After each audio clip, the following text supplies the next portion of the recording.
Pembahasan berikutnya yaitu kita masih konsep mol yang dasar ini hubungannya dengan, tetapi kalau yang pertemuan sebelumnya jumlah partikel, pertemuan tadi sebelum ini adalah dengan massa zat, dan sekarang adalah konsep mol hubungannya dengan volume gas. Bagaimana hubungan antara mol dengan volume gas? Yang pertama saya kenalkan juga dengan istilah volume molar gas. Tadi kita sudah mengenal massa molar zat, sekarang volume molar gas. Sebelum berlanjut, yang kita bahas saat ini volume, tetapi kita batasi khusus untuk zat yang berwujud gas. Jadi kita belum membahas volume zat-zat dalam cair ataupun larutan. Kita hanya membatasi untuk zat-zat yang berwujud gas. Sama pengertiannya, volume molar gas yaitu volume 1 mol zat gas, zat yang berwujud gas. Sehingga nanti rumusnya ini sebenarnya nggak begitu penting, yang penting Anda paham volume sama dengan jumlah mol kali volume molarnya. Kita nggak akan menggunakan rumusan ini, tapi itu nanti rumusan-rumusan setelahnya. Tapi yang penting Anda memahami mengenai istilah volume molar gas. Di mana nanti V itu volume, satuannya liter, nanti dalam satuan liter ya, meskipun dalam perhitungan dalam praktek sering juga kita menggunakan mililiter, tetapi dalam perhitungan resmi atau secara dasar itu kita satuannya adalah liter. Nanti volume molar gas itu sangat tergantung pada kondisi. Pada kondisi tertentu. Kondisi yang dimaksud di dalam atau keadaan yang dimaksud oleh suatu zat itu yaitu pada suhu dan tekanan. Itu namanya kondisi. Jadi kondisi itu saat itu berada pada suhu dan tekanan tertentu. Biasa nanti disingkat dengan P dalam kurung P, T. Jadi kalau ada soal ini P, T itu maksudnya berada pada kondisi tertentu. Kondisi-kondisi tertentu yang dimaksud nanti ini yang penting, yang pertama ini yang justru kadang sering didefinisikan volume molar gas ya. Yang pertama yaitu keadaan standar yang biasa disingkat dengan STP. Ini sering juga beberapa buku menyebutkan ini volume molar gas, tapi sebenarnya enggak. Jadi ini ya kondisinya pada keadaan standar. Apa yang dimaksud standar? Standar yaitu kondisi di mana pada saat itu suhunya 0 derajat Celcius dan tekanan 1 atmosfer. Kalau tidak pada kedua kondisi ini, berarti bukan pada keadaan standar. Jadi keadaan standar itu kondisi di mana pada saat itu memiliki suhu 0 derajat Celcius dan tekanan tekanan 1 atmosfer. Dalam perhitungan kondisi suatu gas, kita sering menggunakan rumusan gas ideal, yaitu P kali V sama dengan N kali R kali T. P ini tekanan, ini yang penting Anda harus benar-benar paham ya. P tekanan, V volume, N jumlah mol atau jumlah partikel, R tetapan gas ideal, dan T suhu mutlak satuan Kelvin. Di mana satuan P tekanan itu selalu atmosfer. Jadi kalau belum satuannya atmosfer ya harus diubah, dikonversi. Misalnya cm Hg, Newton per meter persegi itu juga harus dikonversi ke dalam bentuk atmosfer. Volume satuannya liter. Mol, biasa mol, kemudian tetapan gas ideal besarnya 0,082 liter atmosfer per mol Kelvin. Dan T suhu mutlak satuannya Kelvin. Nanti dalam perhitungan kalau satuannya masih derajat Celcius harus diubah dengan ditambah bilangan 273 supaya mendapatkan satuan Kelvin. Nah, berdasarkan rumus gas ideal ini, kalau ini kita masukkan angka-angkanya, tadi kan V sama dengan N-nya 1 kali 0,082 gitu, T-nya 273, P-nya 1, maka ketemu 22,4 liter. Sehingga nanti volume gas apapun, bisa ulangi, gas apapun ya, selama diukur pada keadaan standar atau STP, maka selalu memiliki 22,4 liter, memiliki volume 22,4 liter.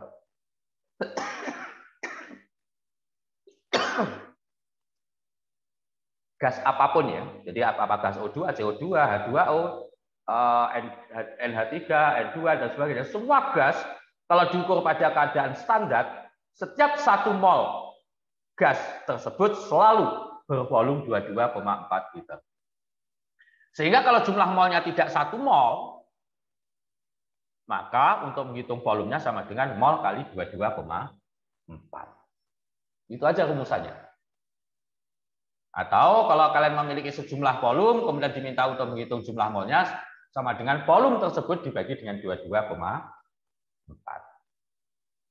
Itu ya, sederhana. Jadi keadaan standar kali 22,4. Jadi antara nanti jumlah mol dengan volume pada keadaan standar, maka hubungannya itu cukup dengan angka 22,4. Kalau kita ingin mengubah dari mol ke volume gas, cukup dikalikan dengan 22,4. Sebaliknya kalau kita ingin atau memiliki jumlah volume, ingin menghitung berapa jumlah molnya, cukup dibagi dengan 22,4. Ini keadaan standar. Ingat keadaan standar 0 derajat Celcius 1 atmosfer, 0 derajat Celcius sama dengan 273 Kelvin. Kemudian kondisi yang kedua yaitu pada suhu kamar. Jadi setelah suhu kamar itu pendefinisiannya. Jadi kalau keadaan standar tadi STP itu standar temperature and pressure. Kalau suhu kamar itu ya sesuai singkatannya yaitu room temperature and pressure. Yang pemahamannya yaitu berada atau diukur pada suhu 25 derajat Celcius dan tekanan 1 atmosfer. Kalau kita hitung dengan rumus gas ideal, berarti kalau 25 derajat Celcius kita konversi ke dalam Kelvin, itu berarti 298 Kelvin. Nanti kita dapatkan ternyata mirip dengan pada keadaan standar, bedanya kalau pada suhu kamar itu angkanya 24,4. Itu aja bedanya. Jadi kalau pada STP itu 22,4, tapi kalau pada RTP pada keadaan suhu kamar itu 24,4. Sehingga kalau kita memiliki sejumlah volume tertentu dibagi dengan kita ingin mengetahui jumlah molnya cukup dibagi dengan 24,4. Kondisi yang ketiga pada kondisi tertentu. Nah, jadi kalau pada STP itu harus suhunya 0 derajat Celcius, tekanan 1 atmosfer. Pada RTP suhunya harus 25 derajat Celcius dan tekanan 1 atmosfer. Kalau kondisi tidak berada pada kedua kondisi tersebut, berarti pada kondisi tertentu. Misalnya tekanan 1 atmosfer tapi suhunya 10 derajat. Nah, berarti kan tidak termasuk kategori keduanya tadi.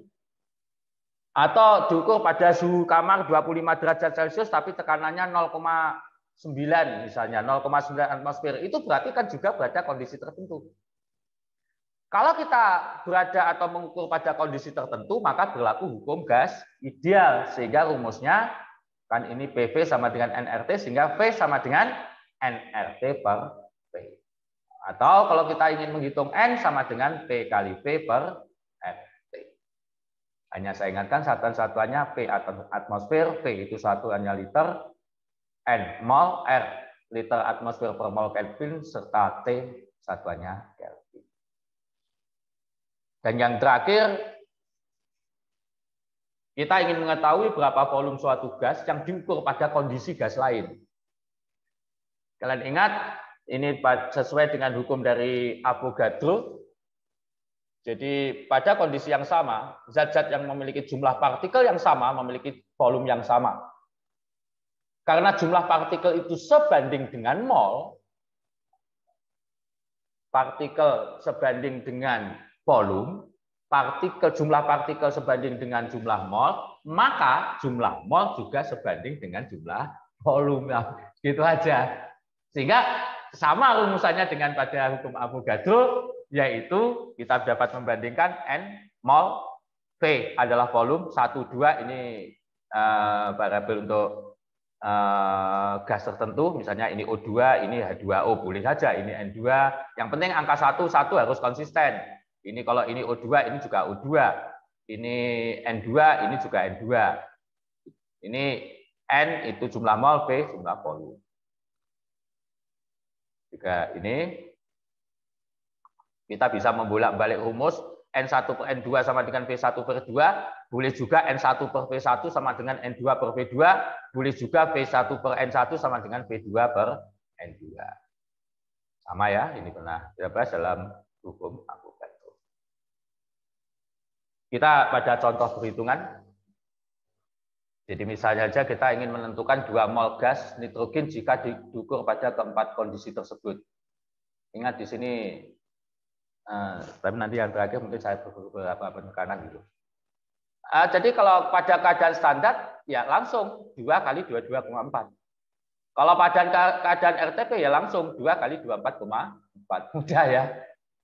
Ya mudah ini untuk. Yang ketiga, ini suhunya 30. Tekanannya 1 atmosfer. Berarti ini kan tidak pada kondisi STP atau RTP, maka kita gunakan PV sama dengan nRT. Ingat ini suhunya 30 derajat. Harus kita konversi ke dalam Kelvin.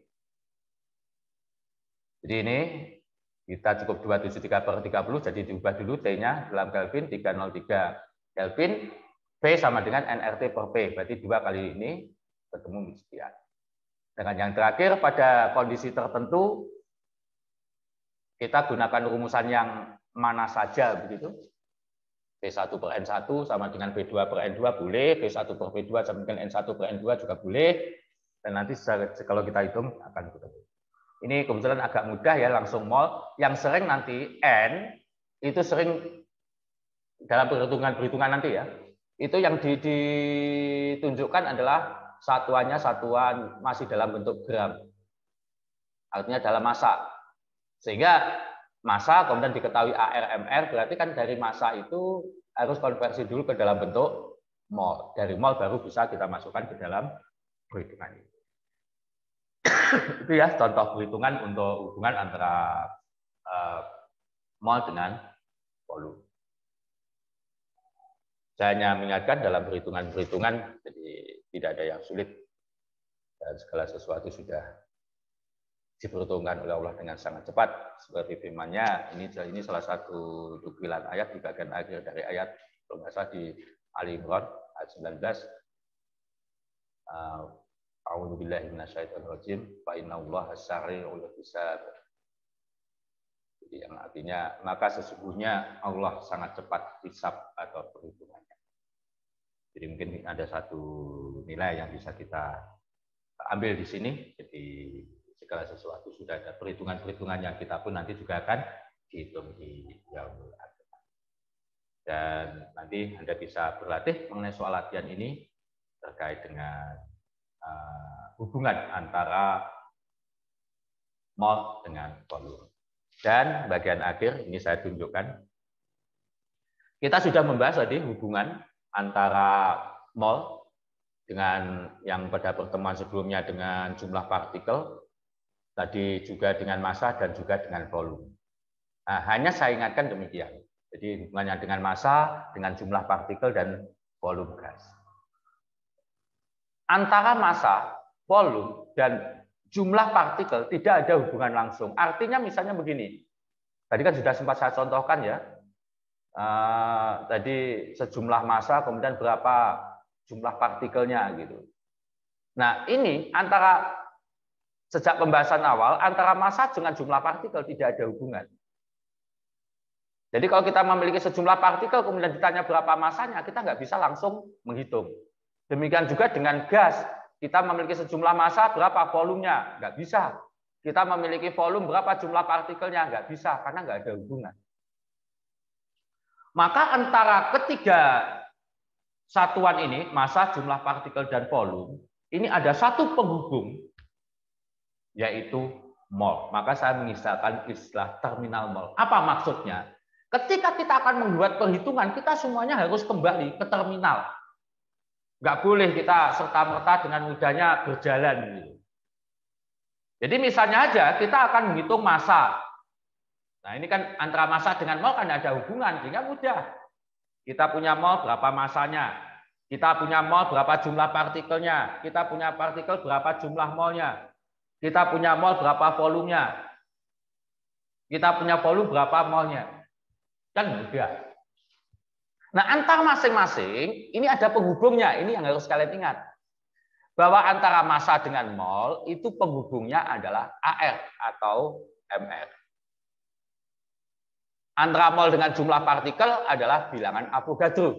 6,02 kali 10 pangkat 23. Sedangkan antara mol dengan volume khusus yang berada pada kondisi standar terhubung dengan bilangan 22,4 liter. Kalau kita ingin mengubah antara massa ke mol cukup, artinya gini, kita memiliki sejumlah massa cukup dibagi dengan AR-nya, maka ketika ketemu mol. Sebaliknya kalau kita punya mol ingin menghitung massanya ya cukup dikalikan. Kita punya mol ingin menghitung berapa jumlah partikelnya cukup dikalikan. Kita punya jumlah partikel ingin menghitung molnya cukup dibagi bilangan Avogadro. Kita punya mol berapa jumlah volume gasnya cukup dikalikan dengan angka 22,4. Sebaliknya kalau kita punya volume tertentu menghitung jumlah molnya dibagi dengan 22,4. Sehingga kalau misalnya saya memiliki sejumlah massa gas misalnya ditanyakan berapa volume pada keadaan STP, maka caranya adalah massa dibagi AR atau MR gas tersebut kan ketemu mol. Yang ditanyakan adalah volume. Berarti dari mol ke volume cukup dikalikan dengan 22, dan seterusnya. Nanti silakan Anda dapat berlatih. Jadi ini salah satu cara, ini cukup penting meskipun sederhana ya, untuk menghafalkan bagaimana hubungan antara mol, jumlah partikel, massa zat, serta volume gas. Saya rasa itu sebagai dasar kita pembahasan antara mol dengan jumlah partikel, dengan massa dan volume. Nanti pertemuan berikutnya setelah Anda banyak berlatih, kalau ada masalah nanti sampaikan. Kita masuk baru pada implementasi dari masing-masing konsep mol ini. Saya rasa itu pertemuan pada pagi ini. Semoga bisa bermanfaat. Marilah kita itu bersama dengan bacaan alhamdulillah. Alhamdulillahirabbil alamin. Kurang lebihnya saya mohon maaf. Assalamualaikum warahmatullahi wabarakatuh.